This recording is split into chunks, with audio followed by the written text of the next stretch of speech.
My belief is that if we are able to create AGI, it will quickly turn into super AI, super artificial intelligence, simply because AI operates exponential speed, not so as our brains, which are very slow. A super AI can be really fast. So if we both create artificial general intelligence at the same time, but mine is like 3 seconds before yours is lost. That's my vision, because mine will get so much more better in those 3 seconds that it will be so much more better than yours and when you reach AGI after 3 seconds. If we just let AI run and we don't keep up, we don't understand how the AI works, and we don't build AI in the correct way, I think as a species we have a problem. And it's of course very difficult to say, well, it's going to displace 100 million jobs, 200 million jobs, 1 billion jobs. It's very difficult to say something about that. It will also create a lot of jobs, but most of these jobs will be for well-educated people. There are plenty of other jobs that will be lost because of AI.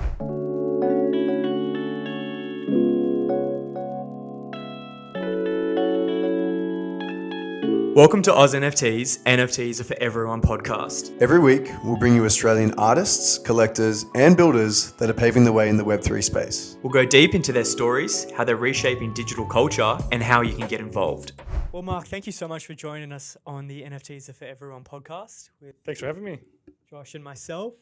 I'll do a brief intro, just real quick. You are a digital speaker helping businesses, brands, people understand and embrace technology, helping them not be fearful of it, but embrace it and helping them better their lives.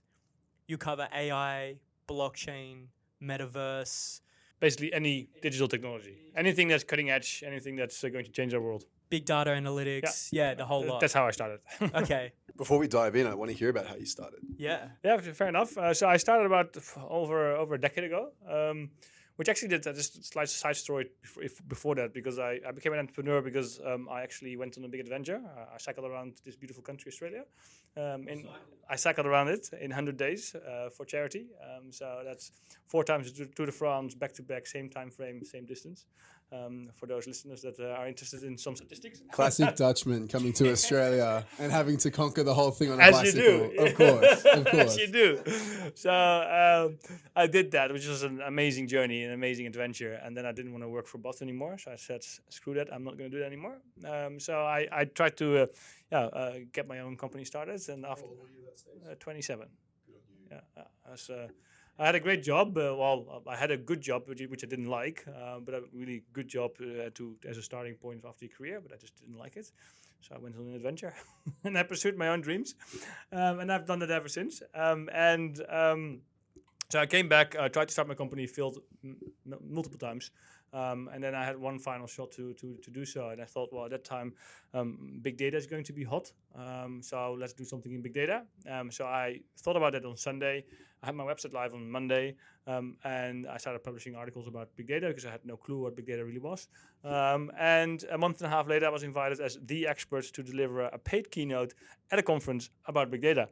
Wow, I think we could do a whole podcast just on this journey here. That'd be amazing. Wow. Clearly, Australian Sun had some effect on on this budding entrepreneur. Or the women. I don't know. It must have been one of the two. I'll leave that in the middle. That's amazing. Okay, so you've come down, and I just want to talk a little bit about the businesses real quick. So did you find that those failures ultimately led to your success? Like without those failures, would you have been able to come into this most recent business that you started? I think, of course, failures are they help you, and there's nothing wrong with failing. I tried with different co-founders, different concepts, different ideas, and some went a bit further than the other. We even tried resurrecting a 400-year-old Dutch ship from Russia. So I did a few crazy things. We're definitely booking another podcast. So I did a few crazy things, and obviously they all failed, which is it was fine. It gave me a good experience of what to do and what not to do, and that's along the way, once after I started my business, I had another co-founder that didn't work out, and I started another business later on in the area of misinformation that didn't work out either. But along the way, I continued with my big data platform, which is now called Dataflog. It's a media platform around emerging tech, and that just kept going, and it's still there. So which is kind of cool. Congratulations! Thanks. Did that set the platform for eventually what would become the digital speaker?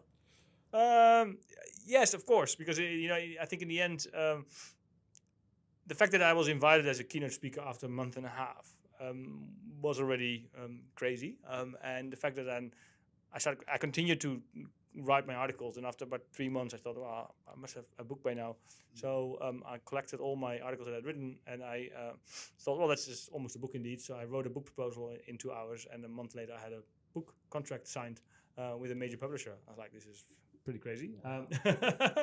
And that's how my first book came about. And then I thought, okay, now I have to write it. So I wrote the book. It was published in 2014, called Think Bigger. And along the way, I was doing more and more keynotes and more speaking engagements. In the meantime, I did my PhD here at University of Technology in Sydney, and wrote another book. I turned my PhD in a third book. So I was doing more and more keynotes, and then the pandemic hit. And then obviously I couldn't speak anymore, so my these physical keynotes, so my entire calendar was cleared, and I thought, like, this is pretty crap. So I've got to do something. So then I thought about myself. I'm going to turn myself into the digital speaker. So I'm going to make myself available as an avatar, as a hologram, and I actually delivered the world's first TEDx talk in virtual reality, which was pretty cool. I've been using that brand ever since, and I'm currently rebranding it from a marketing perspective. I'll keep the name, it continues to grow, and I really try to, as whatever I do, because I'm in cutting edge technologies, and whatever I do, I really try to practice what I preach. So, for example, for my 5th book, I use ChatGPT to write the entire book. So, I use avatars, I use holograms, I'm building a digital twin of myself. So, I'm really trying to, and not everything works, I would actually say the majority fails, but it helps me to understand how these technologies work. Break and fix. Yeah. I can't wait to see our digital twins. I was about to say, it probably look pretty similar. I see an underlying trend here is content. You've just been a mass publisher of content, well thought out, well-researched content, but your premise has been, I want to ingest information, synthesize it, and put it back out. Is that the future? We're seeing the creator economy, big data is becoming the new oil. How important do you see content and people's personal content becoming in the future? That's a really good question. I think so. Because it's, with all these AI tools, and there are some amazing AI tools out there, being creative becomes so much easier. I just coined the term, I think, therefore I create, which I thought was quite funny. Because I think that's what it is. Now that you can think, you can create. Yesterday I was with my daughter on Midjourney, and I asked her, imagine something. And she said, I want a rainbow and a unicorn. So I typed in, imagine rainbow unicorn, and boom, a rainbow unicorn. And she was like, wow, this is crazy. And then I upscaled it and I printed it, and it's now above her bed. And she saw it this morning, and she was like, totally happy, I couldn't have done that like a couple of months ago. And I think from that perspective, having these tools available to you to be creative, I think that's really powerful. If we're going to start to rely on them solely to produce content, I don't think that's a good idea. I think we still have our own creativity, our own use. For example, my book, Future Visions, written by ChatGPT. It was written by ChatGPT, but I was the one who asked the questions. I gave the prompt. It was a collaboration. So I gave the prompt, it gave an answer that allowed me to ask a second prompt, etc. And I had used about 150 prompts to sort of write the book. I think from that perspective, these technologies are super powerful because, also in architecture, you can use it in architecture to, you're an architect and you're stuck with ideas, or you want to get some creativity flowing, you can use these tools. And I think we should see it from that perspective. If we're going to flood the internet with low quality AI-driven content, I think we're on the wrong path. So it's about not fearing the technology itself, but understanding how to use it to its fullest ability. Yeah. So these technologies are neutral. So we can use it for good things, we can use it for bad things. A hammer is neutral. I can use it to kill someone, and I can use it to build a house. And this is the same thing. They are very advanced technology, although you could ask the question how advanced they really are, but that's a different question. But they are tools, and we should see them as tools. You know, they are a means to an end. They're not the end. They're not the end goal. You mentioned creativity and the fact that we are still, as humans, the ones that are using the tool and employing our own creativity upon them. Do you see AI or AGI?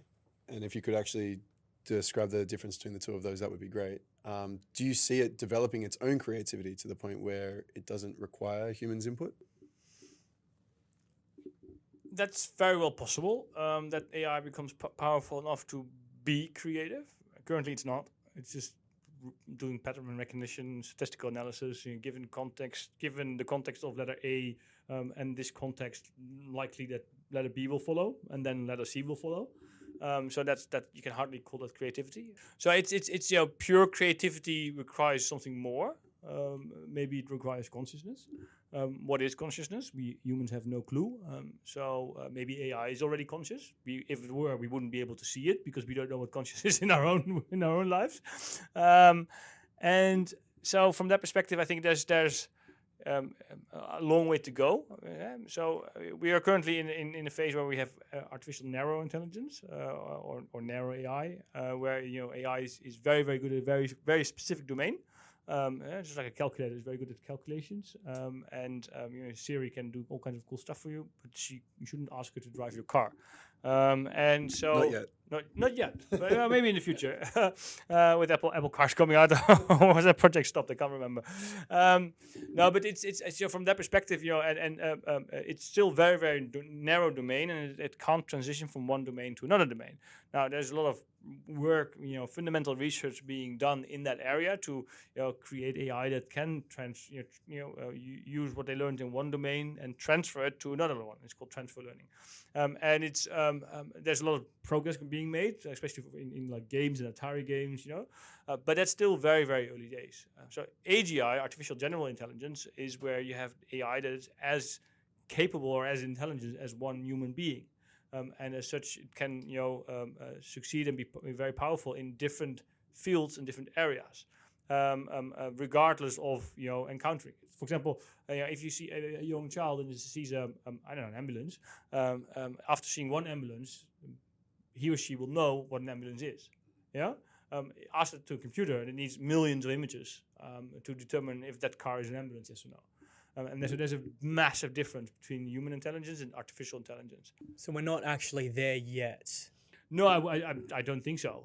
And it's difficult to make a prediction when it will be, because I think that depends on a lot of stuff, and there's a lot of stuff happening in behind the scenes that we don't know. Nobody saw really ChatGPT coming, but they've been obviously working on it for a very long time. So I think the same applies to artificial general intelligence. I am convinced it will happen at some point. And when that will happen, that will completely change everything. I'm convinced it will change what it means to be human, because my vision is, my belief is that if we are able to create AGI, it will quickly turn into super AI, so super artificial intelligence, simply because AI operates at the exponential speeds, not so as our brains, which are very slow. A super AI can be really fast. So if we both create artificial general intelligence at the same time, but mine is like 3 seconds before yours is lost. That's my vision, because mine will get so much more better in those 3 seconds that it will be so much more better than yours, and when you reach AGI after 3 seconds. So that's sort of Nick Boorstrom, a professor from Oxford University, has written a famous book about that, Super Intelligence, which is absolutely recommendable for anyone who is interested in this domain. Says also that there can only be one super AI, because the moment you create super AI, it will make sure that the rest can't reach that, unless we build it correctly, and then, but that's a different story then. So what you've just described sounds like it's an inevitability, not a possibility. I think so. I think it's sort of the next step in evolution. That sort of, if evolution creates intelligent beings, as it did with humans, then I think the next logical step is just artificial intelligence. Okay. So I saw this post by World Economic Forum, everyone's favorite Empire Strikes Back group. They mentioned that about 85 million jobs will be displaced by artificial narrow intelligence, but in closing those opportunities, another 97 million will open. Now, I don't know the source and what kind of authority that they're coming from on that, but if that's just in the application of narrow AI, I'm not asking for a prediction here, but does this super intelligence change that again completely? Like, will we have effectively, our workforce become irrelevant? Look, if you look at super AI, and again, this is hypothetical, far away in the future. I want to Down the rabbit hole. Skynet. Nah, not quite Skynet, but I hope not. I'm thinking like the Jetsons. Yeah. Right? But look, super AI to humans is like humans to ants. So to an ant cannot fathom how we humans, what we are, can create what we can create. Yeah. To an ant, a skyscraper is just part of nature, if it can even fathom, because it's so high and it's so small. The same thing will apply to when we create super AI. It will come up with things and solutions and challenges and problems with those challenges that we can't even fathom. That we can't grasp it, because it's just way beyond our intelligence. And that's why Elon Musk says we need to integrate with AI in order to stand a chance. And to some degree, I do agree with that, because AI beats humans, but humans collaborating with AI will beat AI. How that exactly how that will displace any jobs in the future remains to be seen. But I think if we just let AI run and we don't keep up, and we don't understand how the AI works, and we don't build AI in the correct way, I think as a UN, as a species, we have a problem. And it's of course very difficult to say, well, it's going to displace 100 million jobs, 200 million jobs, 1 billion jobs. It's very difficult to say something about that. It will also create a lot of jobs, but most of these jobs will be for well-educated people. So it's the truck driver will lose its job, for sure. And there are plenty of other jobs that will be lost because of AI. So there will be a challenge in society how to go about that. And you mentioned collaborating with the AI. Are you referring to like building alongside with it and making sure we understand and setting parameters for it as we go? Yeah. So we neural networks are so complicated that many researchers just don't understand them, because they have so many layers that how an AI came to a certain decision is very, very difficult to understand. Now imagine. Wait, is that current AI? That's current AI. So we don't actually understand how they came to a decision. No. Okay, but I thought you said it was like statistics and probability. Well, that's the language model. Yeah. So a neural network, has many different layers to it, and the output of one layer is the input for another layer. So we don't actually understand how it came to that. There's plenty of research where you see that, for example, a couple of years, I think in 2018, Facebook created an AI. 3 bots had to interact with each other, and 2 bots had to. I'm not sure if I say it correctly, but the gist is around that the 2 bots had to keep something secret for a 3rd bot, and they created a new encryption method or new language that the research didn't understand, so they pulled the plug. That's 5 years ago. So from that perspective, we need to build AI that we can understand, and that's really difficult. And you should also remember that the technology that we build today will be here for the next 50 years. You only have to go to the world's financial services, the world's banks, and look under the hood, and you see cobalt. They run on cobalt, pull the cobalt, and the whole banking system will collapse. The AI that we create today will remain in place probably as a fundamental building block of the AI, of maybe a very tiny one, of the AI 50 years from now. But it will have an effect. So today already we should think about this. how are we going to create AI?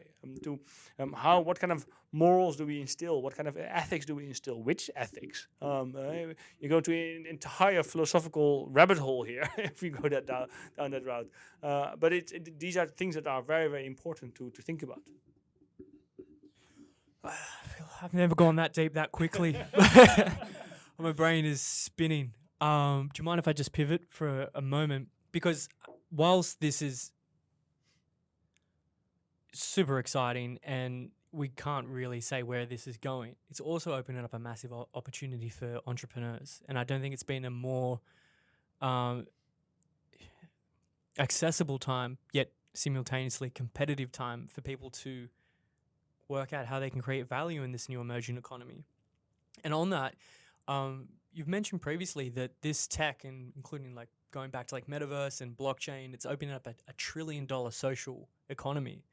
Now, hearing that, I'm like, wow, that's $1 trillion of whole new value. Like, could you explore a bit of that, like where that idea came from, and will this be a distributed economy, or will we be like looking at a centralized thing like Facebook?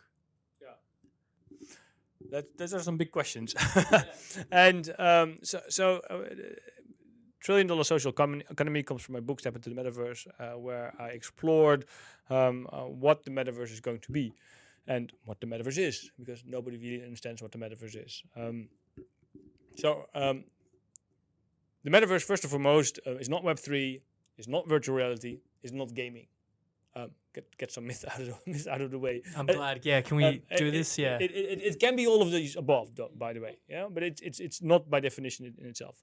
The Metaverse is simply the next iteration of the internet. Yeah, we had the people call the Web 1. The start of the web, internet, where it's just sort of a read only almost. Then we had the social web where we could engage, and we had the mobile web where we can use it. There's an app for that, and now we're moving to the immersive internet. Where we move from a 2D internet to a 3D internet, or more so, where we move from making a conscious decision to go on the internet with your phone or your smartwatch or your laptop or whatsoever, to being immersed in the internet. That's the difference. So we're moving from going on the internet to being in the internet, and the internet being surrounded and being as pervasive as the air we breathe. So that's where we're heading. In that world where the internet is everywhere, the digital world is everywhere, we create 100 or 1,000 times more data than we do today. Now, if you know that big tech already uses and collects and stores and abuses our data today and is almost all powerful, then imagine only what happens tomorrow if we build the next iteration of the internet in the same centralized fashion as we did with the current internet. So my book was really focused on how to create an open metaverse, how to create a metaverse where it's owned and controlled by us and not just big tech. And it's we have full control over our own data, we have full control over our own digital assets, we have full control over our own identity. And while I, of course, very much hope that we end up in an open metaverse, the chance of us actually ending up in an open metaverse, realistically speaking, are not very big, because big tech is already all powerful, and they see also that this $1 trillion opportunity, and they will do everything in their power to keep their power, unless we as a society say, stop, we don't want that, we want to get our control back. If we dare to stand up against big tech, which is very difficult because big tech lobbies and funds everything and does funds all the research and etc. They have very much a strong position and an incentive to keep the status quo. Now, but I think if we look from a societal perspective, and instead of focusing on a tiny elite being ultra rich, maybe we should be a bit more egalitarian and create a society where everyone stands to benefit from, and instead of just a tiny elite. That's not a socialist or a communist perspective. That's just, I think, a common sense perspective. Where we just need to have a different approach to what we're building, because the technology that we're building is going to be so powerful. That if we don't build it correctly, if we don't govern that correctly, I think we are in for really big troubles in the decades ahead. And how do we do that? How do we build it and govern it properly, like you're saying? I think that there are three ways I think that we can do that. because the way we move at the moment, there are tons of problems. We have polarization, we have misinformation, we have deep fakes, we have harassment, we have abuse, we have trolls, we have scammers, hackers. The list is ongoing. In the immersive internet, that list will only go much bigger. Just to give you one. Sorry, just to quickly dive in. Web3 and the immersive internet, or Web3 and the metaverse, are they interchangeable based on your definition? Web3 is infrastructure, in my definition. Web3 is required for an open metaverse. Web3 is not required for the metaverse. There's only one metaverse, by the way, just like there's only one internet. But we can build the metaverse on centralized technology, like we've built the current web. That means a closed internet, closed metaverse, which is owned and controlled by big tech. Or we build it on Web3 technology, which means decentralized storage, decentralized bandwidth, decentralized, etc., identity, etc., NFTs, all those things. And then we control our own data. And that's the open metaverse. That's the open metaverse, which obviously I hope we will end up in, but which the chances of us ending up in that direction are very small. But to get there, it's helping people adopt decentralized technologies, start engaging in their, say, digital identity online through a wallet. So in order to not end up in a dystopian digital future, I think we need three things. We need education, we need verification, and we need regulation. Education, first and foremost, to understand what this is all about. 99.99% of the people have no clue. And again, I don't blame anyone because the technology is moving so fast. It's my job to stay up to date, and even for me, it's difficult. So let alone if you're a parent with 3 children, how on earth are you going to find the time to do so? Or you are a CEO of a big company, you have much bigger fish on your plate that you need to sort out. Education is crucial for all levels in society, and that's why I'm building a research institute to achieve that. Because we need to educate government, because they need to make the regulation, which we'll come to in a second. But governments around the world have no clue, absolutely zero. They have no clue what's happening, and they have no clue what kind of regulation. If they make regulations, often too late, and it's often influenced by big tech. There are some examples, some exceptions in the world. The European Union is doing quite well with GDPR, with the AI Act and the Digital Media Act. But in general, it's slow and too late. Enterprise government, they need to know what's happening here. They need to know how to use these technologies so they can benefit from it. But then if they want to use these technologies, they should also know how to deal with it. I only have to call out Optus or Medibank to know how far away we are from an optimal scenario, how to go about these technologies. Then we have the startups and scale-ups who are building the technology. They often build this technology with the greatest intention, but they forget to think about the unintended consequences. And when the moment the big tech comes by with a big paycheck, they are easy to sell out because how difficult it is to say no to a big paycheck. But from a society perspective, I don't think that's the right approach because big tech, the bigger fish only gets bigger if they continue to eat the small fish. And then the final one is we need to educate our general public, and we need to educate our children. The general public being anyone millennials or and up, and the children being Generation Z and Generation Alpha. They might be digitally natives, but they're not digitally literate. They don't understand how to behave in this digital world. As a consequence, we have many, many more problems in the coming years than we have already today. So first and foremost, we need to educate people what this is all about. And I can't blame anyone because we have sort of sleepwalked into this digital age. We're up to education and bringing people up to speed, including governments and everyday people, with what's actually happening because we're sleepwalking into a digital renaissance. Okay. There's a lot to cover there. It's a lot of ground. And you mentioned misinformation as well. So it's like you're fighting two battles. I think we're fighting many battles. Misinformation being only one of them, which is a very annoying one, but only being one of them. And misinformation is a very difficult problem to tackle. Not only because I've tried it for 2 years and I failed, but just because it's there are powerful players at play here who benefit from misinformation. So it's very difficult to do something about that. However, I think again education will help.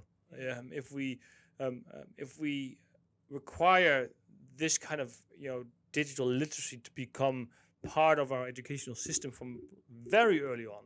I think that is very, very important, and also I think we should also see it from us as humans. One thing that I absolutely hate seeing is I have 2 young children myself, and is that other people have with young children putting the phones in front of the kids at dinner or even in the pram, so the kid can't even look somewhere else, even if he or she wants to, and we sort of stuff this phone into their face from like 1 year old or even younger, and that really hurts me. I can't believe why you would do that to your own children. It's like a $500 babysitter that's available anywhere at any time. Yeah, but why did you get children then? I 100% agree with you, man. Children's are hard work. I remember working in a cafe 13 years ago. Yeah, and still seeing that. And the kids sitting there, and it was blew my mind then. Yeah. So I can imagine now, especially with an immersive internet coming in. I find that every time I see it, it sort of breaks my heart, for a kid, because the kid didn't ask for it, and it can't just watch anywhere else than in this phone with flashy things and sounds and everything, and I can't imagine what it does to them. It's a poker machine. Yeah. For dopamine. Oh. Yeah, absolutely. And so and the same thing applies to, for example, social media. Social media is dopamine, but social media also sedates us. It makes us less conscious. It makes us less aware of what's happening in the world, of who we are as a person, who we are as a species. And we all mindlessly doom scroll on our phone. In the meantime, we don't see what's happening in the real world. And I think that sort of happened to us. And I think now we need to stop that because we can only stop that by making people aware of it. Hence, the mission of my new research institute is to make people to elevate the world's digital awareness, because I honestly think we need to. I want to dive into that. Can you tell us a little bit more about your research institute? Sure. So the institute is really focused on ensuring a thriving digital future, and doing that so through in-depth research, independent research, very important. Very, very important. Yeah. Which will be delivered through immersive, personalized storytelling. Really in a way that is beneficial to humans, in a way that they can understand what's happening, and they can understand these new technologies in ways that suit everyone. So that's the idea.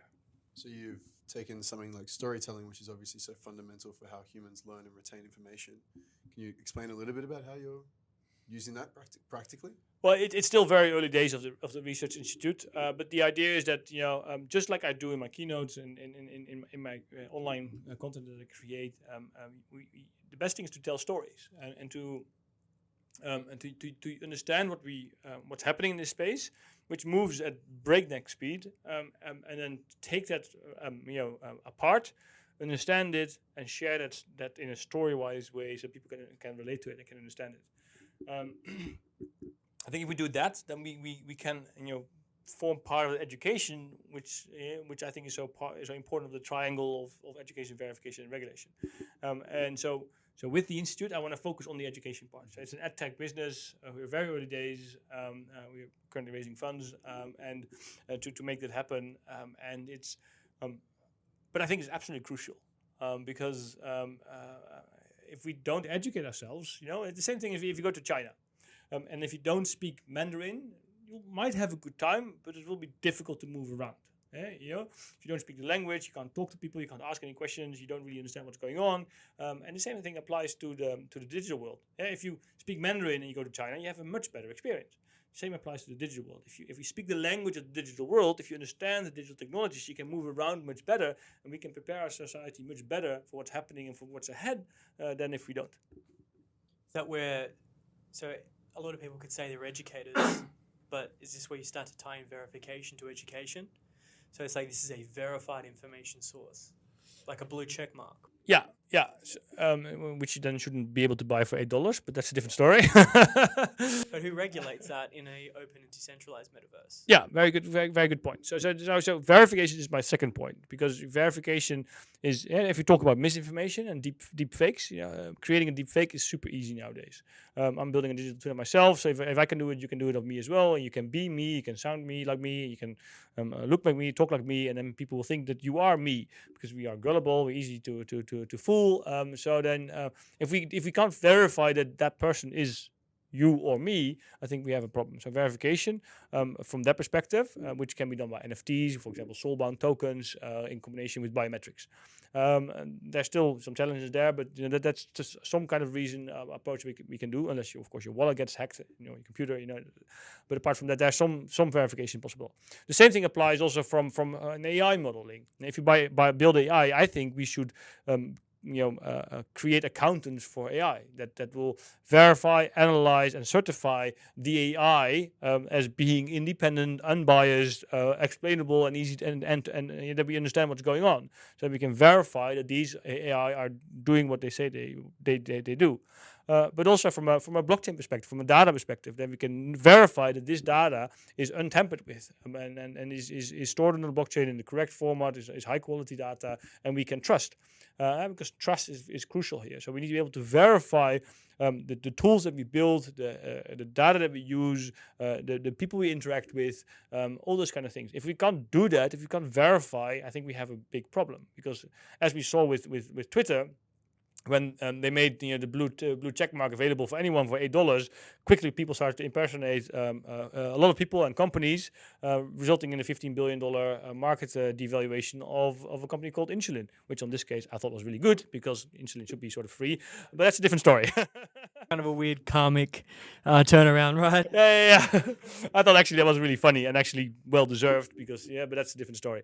But it's so verification is really important. What about verification for identifying whether a piece of content has been created by AI? Well, that's also linked to that. We see already that watermarks are being created, and there's a book called AI 2041 by I forgot the name, Kai-Fu Lu or Lee, I think, or Lee. But anyway, interesting book about AI in 20 years from now. We're now 18 years, and they talk about deep fakes and watermarks, and you get this AI fight where the good guys creating watermarks and tools to recognize deep fakes, and then it becomes more and more difficult, more and more expensive. But if you have plenty and unlimited funds, which governments and large companies do have, you can always win, because it's always easier to attack than to defend. And so from that perspective, we need these verifications to. It won't stop at all, but at least to get rid of the vast majority, to make sure that we can trust what we see. Because nowadays, at the moment, you can't trust anymore what you see. If I don't see it with my own presence here in this room, anything can be said or done online. And we saw that happening a couple of years ago with Trump, who immediately said, "Oh, that's a deep fake that what I said about women." We immediately see that people are going to use this, and so we should really think about it. We can verify what is happening. So that's really important. And then we did get sidetracked, but it brings us to our third part of the triangle, which is regulation. Yeah, so if we are able to verify what we're dealing with, and if we are educated, we're also better in place to regulate it. Because if we, let capitalism thrive, we'll get problems that we have today. Where big tech becomes all powerful and it doesn't operate necessarily in the interest of our society, but it operates in the interest for the shareholders. And I think we should move from a shareholder perspective to a stakeholder perspective, and from a short-term to a long-term perspective. Regulation is therefore very important, so that we can govern all this technology in the right direction. And I think history has sort of shown that the industry is not very capable at self-regulating, so we need governments for that. That doesn't mean that governments should stifle innovation. No, on the contrary, we should build regulation that still enables this innovation. It allows for failures, because we need to. Yeah, if you innovate, you fail as well. You need to be able to allow for that. But then we need to be able to use that regulation to guide, to give people also confidence, and that they can trust something, or that they, and I think regulation is very, very important. If we, we're currently living in the Wild West, and we all know how the Wild West was 200 years ago. So let's not recreate that.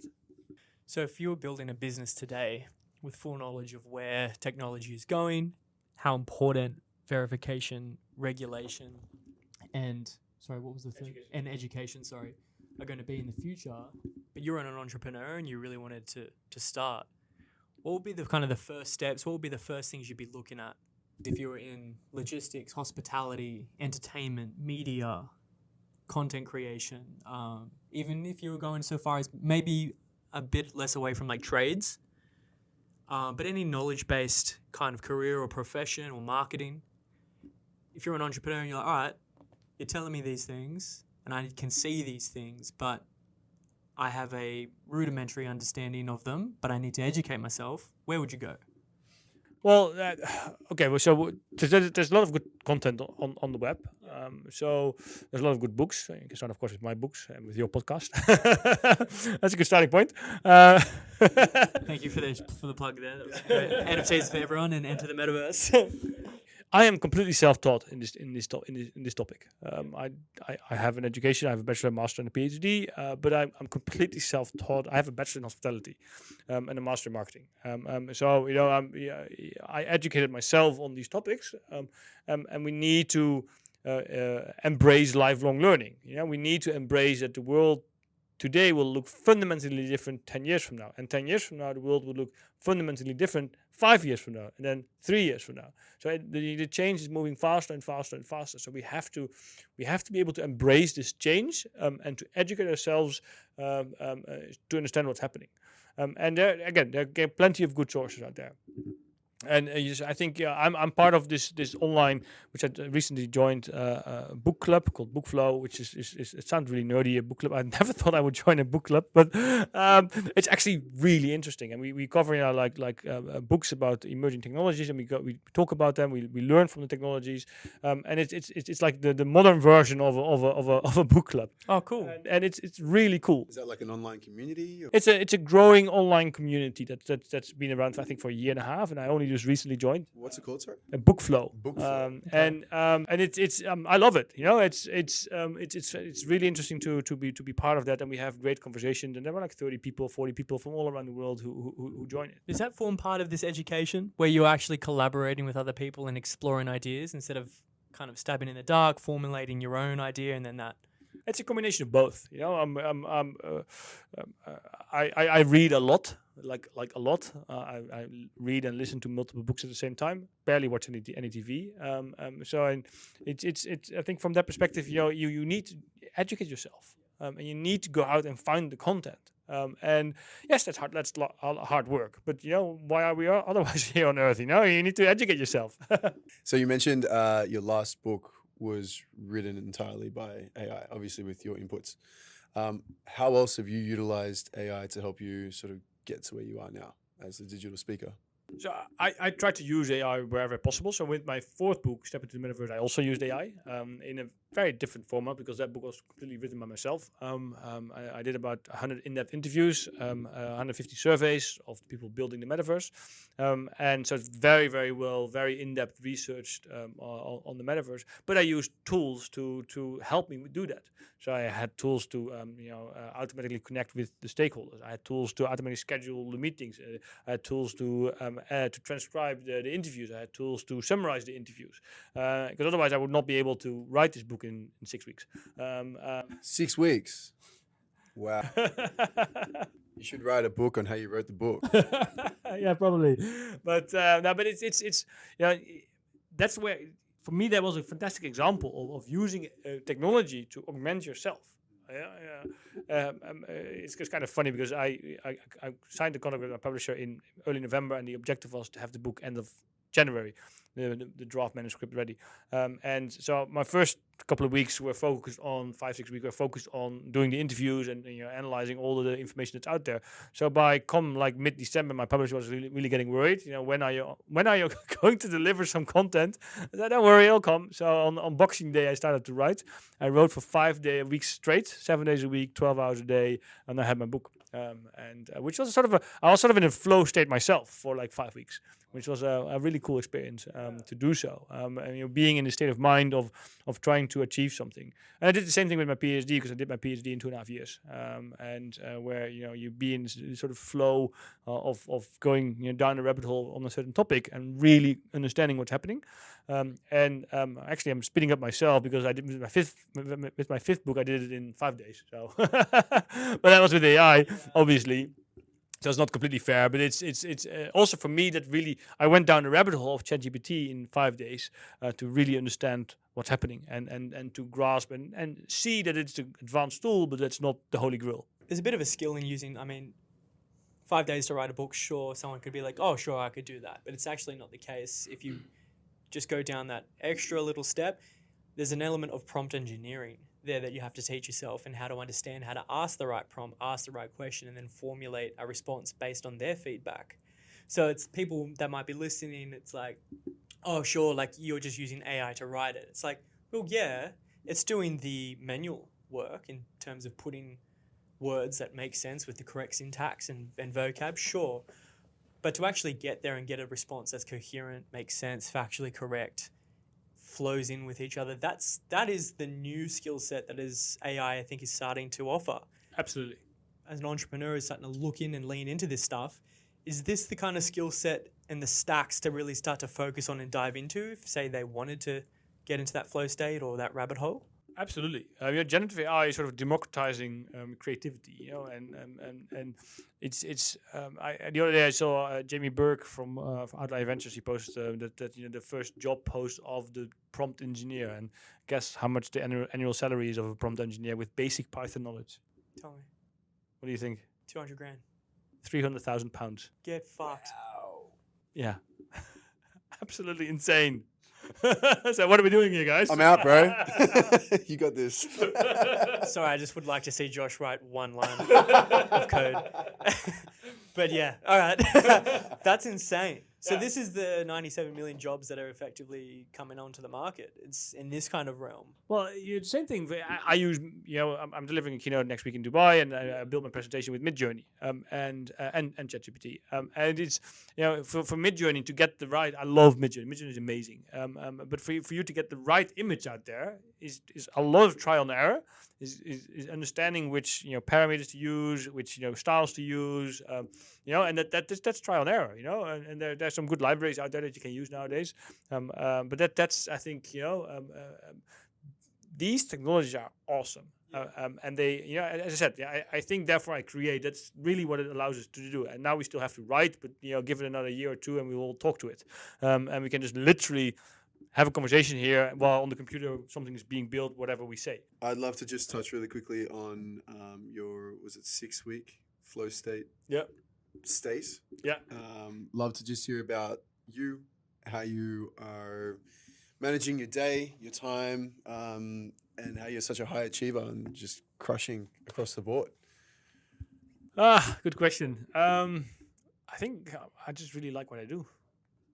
It's a great place to start, really. Yeah, I'm super passionate about what I do, and nobody is a child and say I want to become a futurist, and I sort of rolled into that over the past decade, and I have embraced that now, and so also with my research institute, I've been playing around with a lot of different ideas, different business models for the past years, and I've now found my sweet spot. I've found my mission. What I want to do in my life. I consider myself very lucky in that regard. I'm very grateful that I have that, and I'm just very passionate and I enjoy what I do. So for me, work is not work; it's just my life, And I know that that's an exception, but I can only encourage everyone to try to find their passion, whatever it is, and because it makes life so much easier. I was talking to someone about this yesterday. He's an engineer and now he's a chef, and I said it's amazing that you've tried so many different things, and it seems, from talking to you, whether you're cycling around Australia or doing a multitude of different startups, you've had experience with in so many different spaces. Do you think that has helped you to sort of hone in and find exactly what it is that you are passionate about? Because, a lot of people give advice to find what you're passionate about, but more often than not, they don't actually explain how they got to it themselves. Well, you can only find your passion by exploring, If you sit back in your room on your chair, you will never find your passion because you don't know what you do. You need to go out and about and start exploring what it is that you are passionate about. And everyone is passionate about something. You just need to find it. And being more conscious and being more aware. I'm reading a lot of books around that topic at the moment, which is opening my mind as well. Anything you could recommend? So I in terms of flow state, I was reading Stealing Fire, which is all about getting into a state of ecstasis, which is really, really interesting book. I can definitely recommend that book. And it's having these books and understanding who you are. I'm currently reading Quiet, which is about the introvert versus extrovert, and which is also very interesting because our society has been built. The Western society has been built for extroverts, while about 30 to 50% of the people is introvert, and they require a different approach to life. And if you understand that you're introvert and you understand that, for example, loud music makes you anxious, just a random example. Then you can know that and you can do something about that. If you're able to find what your passion is, if you understand who you are, I think that what makes you tick, that is extremely useful. That has really come across this entire podcast. It's just been amazing just to hear you just go on and understand something and then be able to just dive straight into it. It's infectious. It's been It's been so awesome to riff and talk with you. Can't wait to see how you progress and engage with your digital identity online. Good luck in Dubai. I think that's an incredible opportunity. It's just so cool how you leaning into something has just created this incredible roadmap and this incredible ecosystem around you, and that you've been invited to speak about things that you're passionate on. I think that's a reflection of what anyone can do when you kind of explore and you lean into something, let alone what a cycle around Australia could do to you. So it's that's awesome. Thank you very much. Thank you so much for your time. Really appreciate it, and look forward to. We have to do this again. Like, there's just still so much on my page that I didn't even touch. So, well, thanks. I really appreciate it. Happy to have another conversation anytime. The world is your oyster. If you find your passion, you can make it really. You can really enjoy it.